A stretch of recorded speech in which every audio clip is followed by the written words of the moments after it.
ওদি ঘুমিয়ে যাচ্ছ? এত সময় তো কান্নাকাটি করছিলে। আরে আমি না একটু আগে ভয় পেয়ে গেছিলাম নিডিলটা শুনে, কিন্তু এই নিডিল তো সে নিডিল নয়, এটা আরো বেশি আরাম লাগছে ভীষণ। মানে মাথাটা মনে হচ্ছে কেন কোনো মেশিন দিয়ে মাসাজ করা হচ্ছে, এত ভালো লাগছে। মানে এটার কারণেই কিন্তু রিগ্রোথটা হবে, কারণ এটা দিয়েই যেহেতু অ্যাক্টিভ হচ্ছে এবং এর পরেই মেন আসল মশলাটা দেওয়া হবে, ঢালা হবে এখানে।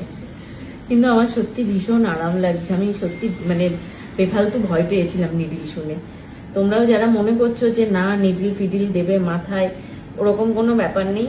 আমি আজকে আছি এখন the one family salon, R ma'am হচ্ছে নিজে কিন্তু একজন ডার্মাটোলজিস্ট। আমার পুরো ট্রিটমেন্টটা উনি একদম নিজের হাতে সুন্দরভাবে করছে। আর এই ট্রিটমেন্টটা হচ্ছে আমার মানে কি হবে, হেয়ার রিগ্রোথ ট্রিটমেন্ট হচ্ছে।